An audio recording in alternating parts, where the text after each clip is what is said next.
दोस्तों प्लीज़ हमारे चैनल को सब्सक्राइब कर लीजिए नई वीडियोस सबसे पहले पाने के लिए। हम बुटवल से सुबह निकले थे 10:30 पौने 11 बजे के लगभग, और हमें चलते चलते 2 घंटे हो चुके हैं। और नेपाल की जो रोड है वो सिंगल रोड है, और ऊपर से कुछ रोड की जो हालत है वो बहुत ही ज़्यादा अच्छी नहीं है। मतलब इतने अच्छे रोड नहीं है नेपाल के, सिंगल रोड है। और ऊपर से पहाड़ों में जो टाइम बहुत ज़्यादा लगता है, मोड़ बहुत ज़्यादा है। तो कुछ दूरी हमने तय करने के बाद हमें एक बहुत ही खूबसूरत सस्पेंशन ब्रिज देखने के लिए मिला। वैसे तो हम वहाँ पे खाना खाने के लिए रुके थे, हमें ये पता नहीं था कि यहाँ पे सस्पेंशन ब्रिज भी है। तो हम रुके और हमने देखा, यहाँ का जो नज़ारा था बहुत ही खूबसूरत था। चारों तरफ पहाड़ और बीच में जो सस्पेंशन ब्रिज था, एक तरफ से दूसरी तरफ जाने के लिए आप जा सकते हैं। इस पे नीचे नदी बह रही थी बहुत ही खूबसूरत सी, और कुछ टाइम हमने यहाँ पे गुजारा, बहुत अच्छा लगा। कभी आप अगर इधर पोखरा जाए तो इस तरफ ज़रूर रुक कर जाएँ, क्योंकि ये भी एक पर्यटक स्थल बना हुआ है। यहाँ पे बहुत सारे जो पर्यटक है यहाँ पे आते हैं घूमने के लिए।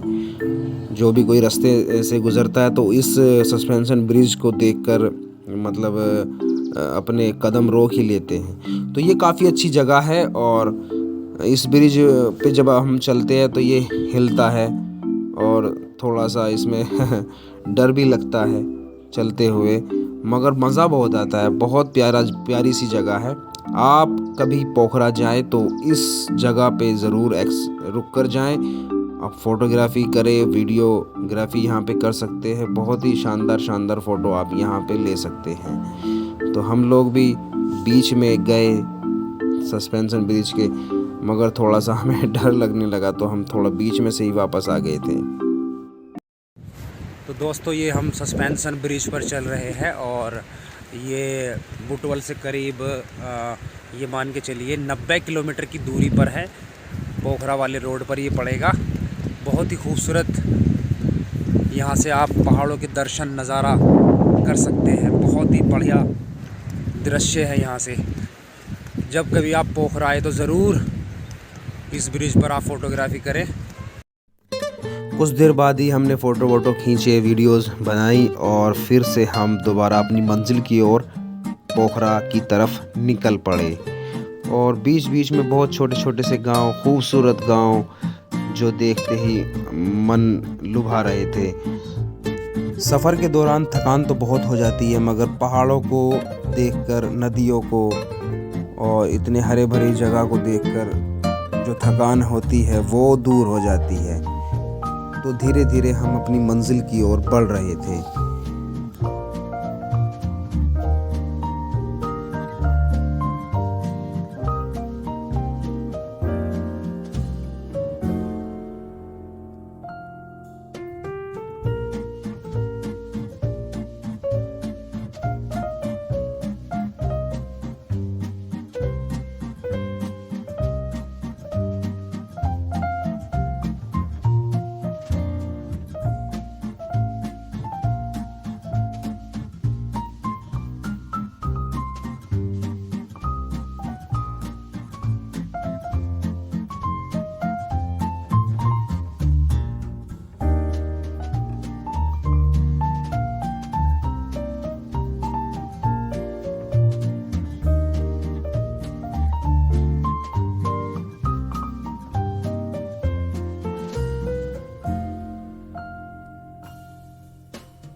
वैसे नेपाल में हमें एक चीज़ देखने के लिए ये मिली कि नेपाल की सड़कों पे भीड़ बहुत ही कम है। मतलब, और अगर भीड़ कहीं होती भी है तो लोग अपने नियम के हिसाब से गाड़ियाँ चलाते हैं और रूल को फॉलो करते हैं। कहीं पे ऐसे धक्का मुक्की, हॉर्न बजाना, चैं चैं पे जैसे हमारे देश में, इंडिया में इस तरह की चीज़ें देखने के लिए मिलती है। कोई भी कहीं को भी गाड़ी घुसेड़ देता है या हॉर्न बजाते रहते हैं, तो ऐसा कुछ भी नहीं है नेपाल के अंदर। बहुत ही शांत देश हमें लगा।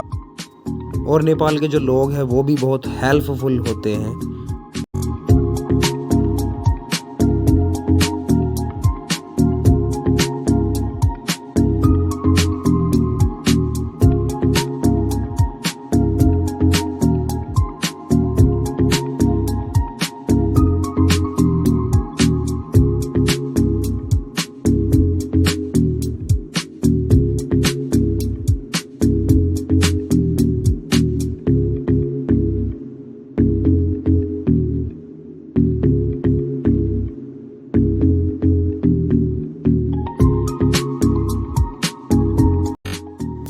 फाइनली हम शाम को 5 से 6 बजे के लगभग हम पोखरा पहुंच गए थे।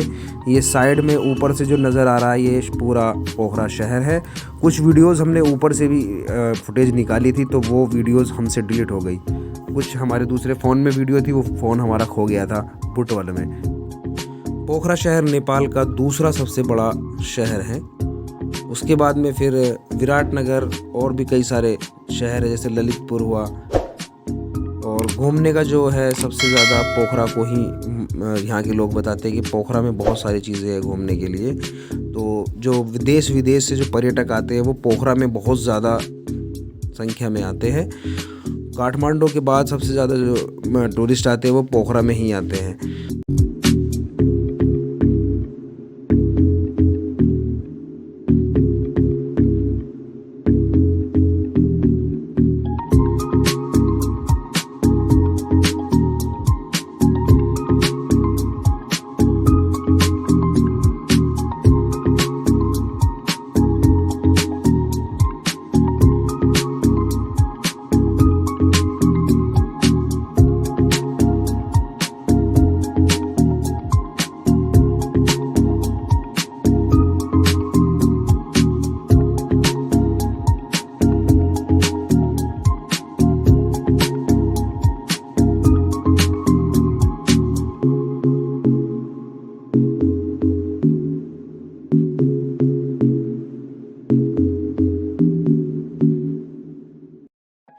कहीं भी आप घूमने जाएं तो सबसे पहले होटल को तलाश करें और होटल में ही पहले अपना इंतज़ाम करें।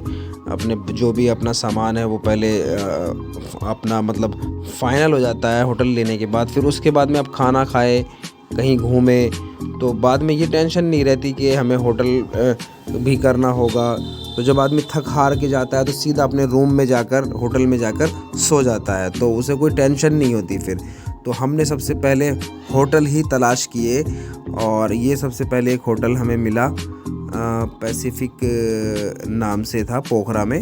अच्छा होटल था ये भी, मगर जो है हमने ये वाला होटल नहीं लिया था। फिर भी मैं आपको इस होटल की चीज़ जो है रूम वगैरह दिखा देता हूँ, इसमें किस किस तरह से हैं। और ये 1000 रुपये में था, नेपाली 1000 रुपये में। इसमें 2 बेड थे लगे हुए 1000 रुपये में, नेपाली के 1000 रुपये।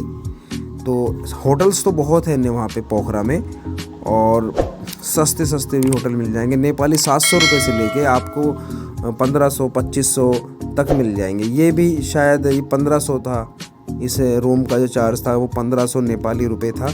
और ये इसका बाथरूम था, बाथरूम भी ठीक ठाक क्लीन था। फाइनली हमने 1000 रुपये पर नाइट वाला होटल लिया और हम टेंशन फ्री हो गए।